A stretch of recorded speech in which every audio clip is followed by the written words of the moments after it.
ditakutin atau dihadapin dengan marah-marah. Nggak perlu. Dokter pun nggak takut karena semua yang dokter tampilkan fakta. Jadi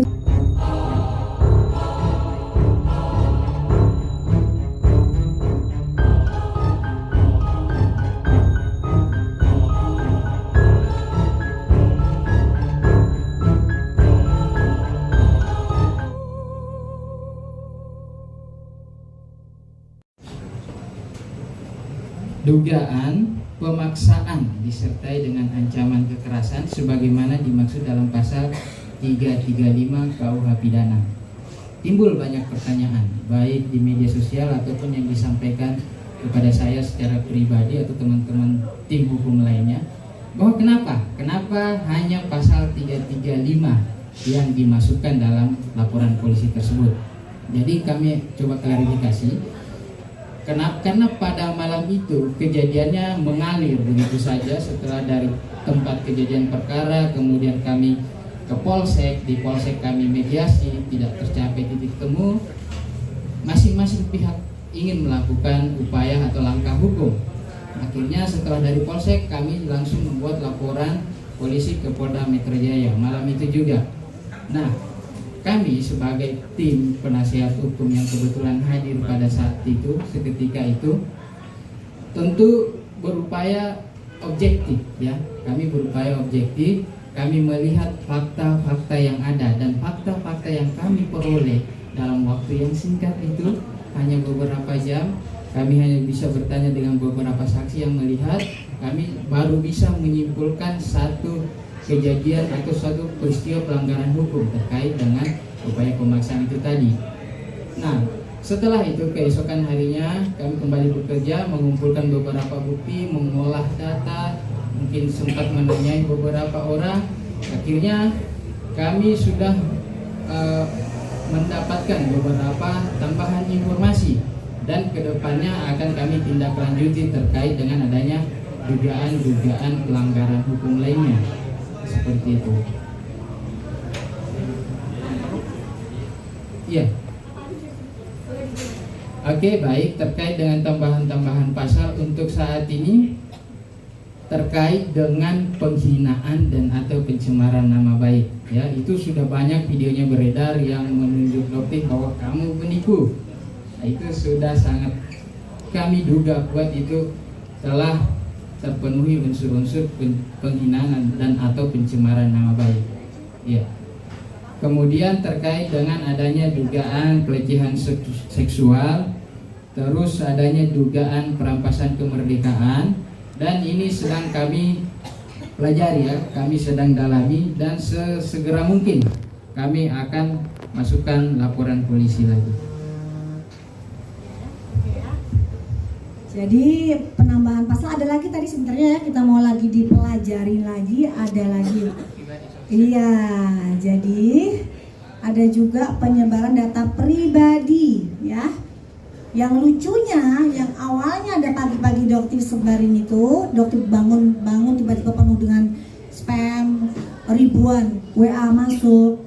Tiba-tiba dokter dilaporkan nih ke Polda Metro dengan penyebaran juga data pribadi yang dokter pasang di profile WhatsApp. Oke. SS. Di sini dokter langsung ya tanya ke kamu nih, pasti kamu lihat kan? Oke.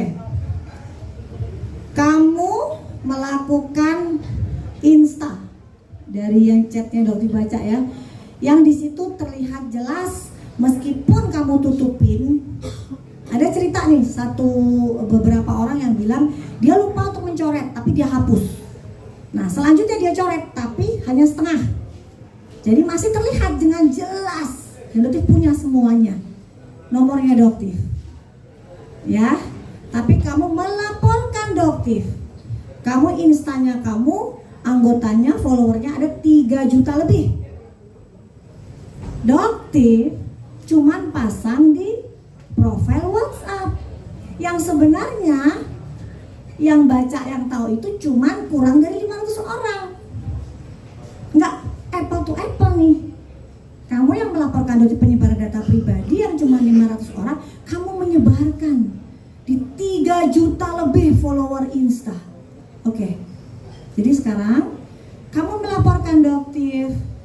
Doktif yang sudah tidak ingin melaporkan masalah ini, doktif akan melaporkan. Jadi kita sama nih, ya. Jadi kalau kamu tidak cabut, ya doktif nggak akan cabut.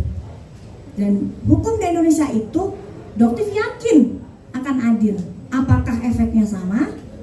Apakah doktif akan menerima hukuman yang sama seperti yang kamu lakukan? Hukumannya sama nggak kira-kira? 3 juta lebih yang tersebar dengan 500 orang yang ada di nomornya doktif, ribuan spam yang masuk, apakah seimbang?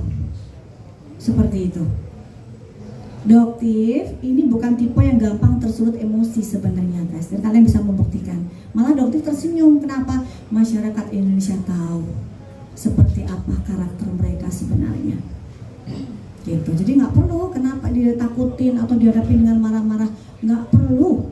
Doktif pun nggak takut karena semua yang doktif tampilkan fakta. Jadi kalau kamu tidak cabut laporan kamu, doktif tidak akan cabut. Dan kamu tahu ya, pasal yang doktif berikan berlapis. Lumayan nih kalau kamu cabut, lumayan deh pasal yang satu berkurang, ya kan? Dan gak lucu banget ya kalau misalnya doktif masuk, doktif kan pasang badan nih nanti buat resellernya. Nah kita lihat seperti apa. Gak adil banget dong rasanya. Gak apa-apa, doktif itu udah biasa. Mau tidur di atas batu udah biasa. Doktif ini aktivis di bencana. Doktif bisa gak tidur 3 hari untuk membantu daerah bencana. Yang sebenarnya itu adalah foto-foto pribadi yang tidak pernah ingin doktif sebarluaskan.